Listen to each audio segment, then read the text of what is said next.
Hello to all those that are watching this video. Let's just go ahead and get started because I already have. I pushed back the cuticles, and with I think this is a fine grit sanding band on 5,000 RPMs, I am just removing the shine from the nail surface. And this client actually never really has a lot of cuticles for me to do or remove. I don't know, she just always has really good, I don't know, it's just always tamed. There's not much to do. So in the forward direction, I'm still going in with my cuticle bit and cleaning up under her skin and removing whatever shine is left up there by the cuticles, and I'm doing that in forward mode. And after this, I don't show it, but I go in reverse mode and do the same thing. And I had already, and like I said, there's not a lot of cuticle skin to do or like remove. So after that, I dusted off her fingers and applied the tips, shaped the tips. And now I am removing the shine from the tips. And I am also blending the tips into the natural nail. Again, my speed is at 5,000 RPMs because sanding bands do heat up quickly. I'm using my Mia Secret dehydrator and Mia Secret non-acidic primer. I'm now applying my base coat, and my base coat I just use a regular clear gel. I think I ordered mine from AliExpress. It's a really tall jar, and it's Vena Lisa, I think it is, and I have no complaints for that. With that hard gel, it's very good, very sturdy. I use it a lot, so it's really good. And I think it'll be like $7 for it. It's a really big jar. Yeah. Okay, so I applied the wet layer first. You do not cure that one because that wet layer is going to tell the rest of the gel where to go. I applied a bigger bead, and I'm just making the first layer of like the structure of the nail, because you are not, depending on the length of the nail, you're not going to build the entire nail in one bead. Because if I've learned from experience, me personally, if I put too much gel, whether it's a cover color or clear, especially clear actually for me because clear seems to be more runny, I find that by the time I get to the bottom of the tip, because I have so much gel on the nail, it starts to flood the cuticles, and then you have to spend more time fixing that in the end. So work in layers. It's okay. And plus that also reduces your chances of heat spikes, and that's always good. So just work in layers. And her left thumb is always too wide for my tips, and but now I'm realizing I could have just used a different kind of tip for her thumb, so next time. And then after all that's cured for a minute, I go back and I build the apex of the nails, fill in any potholes or dips, whatever you want to call it, and cure that. Because it's a little bit of gel also, I was able to do 2 to 3 fingers at a time and then cure it, only for the nails that needed, which actually is like all of them, because like I said, you work in layers. It's just best to work in layers, especially with gel.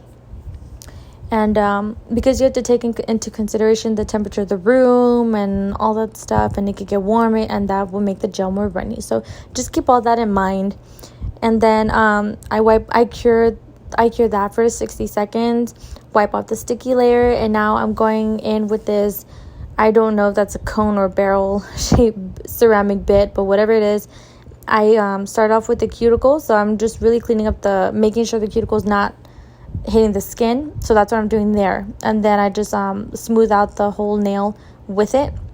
But I go back over with my hand file just to make it even, and then I buff it. But for this one specifically, I always go, after I'm finished building the nail, I always go in with this bit or whatever bit that doesn't have a safety top, because I need to get in there like into the cuticles really, like, really good.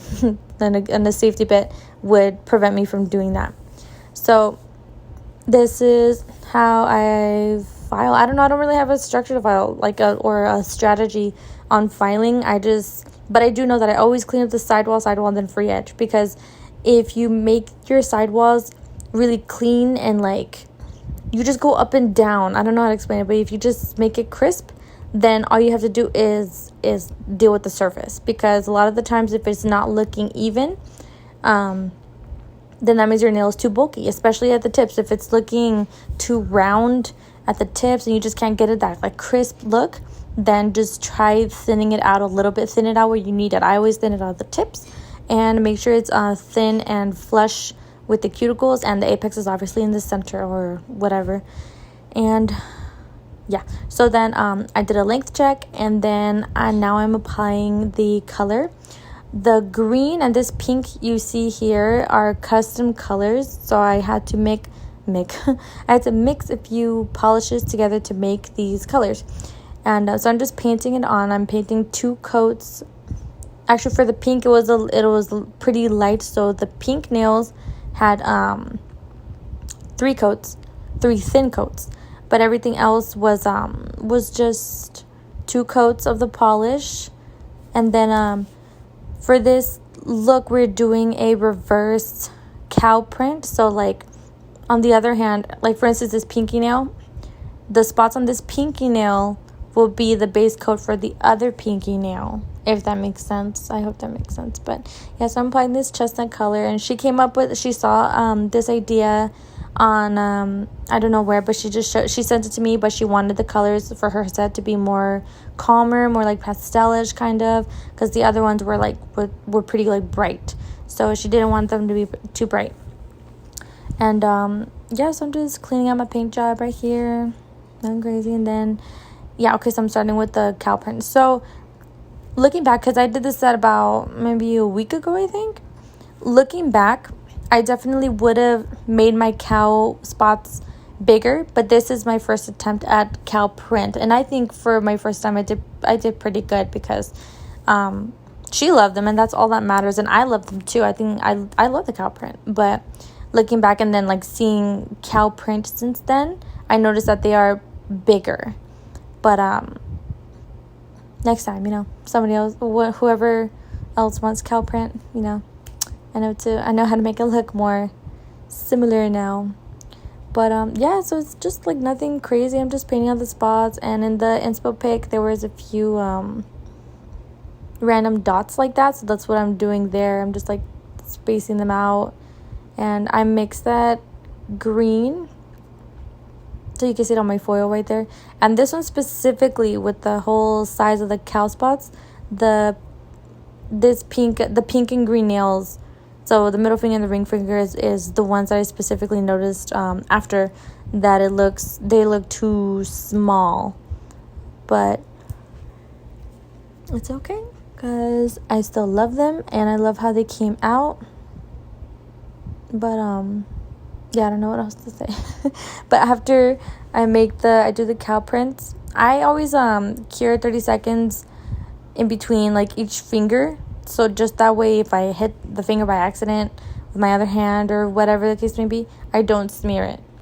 And so you can kind of see how like you don't see because I only record one hand. But the ring finger on the other hand is this chestnut brown color with green spots. So I think that's how we did it. Or maybe, yeah, right. So then the pinky nail is brown with the chestnut spots, and I thought it was a really cool idea. And she even like wrote it down on her notepad so she could remember exactly how she wanted it, and I thought that was awesome. Like she knew what she wanted, so that was really cool. And so I was happy to bring it to life for her. And now I'm just applying what top coat is it? This is my my Wildflower shiny top coat, and it's a no wipe top coat. So I put her hand in for 60 seconds, and then I put her cuticle oil, and then I took the finished video. So I'll just let you go ahead and watch me apply this top coat super slow, because I forgot to speed it up when I was editing. So yeah, just watch that.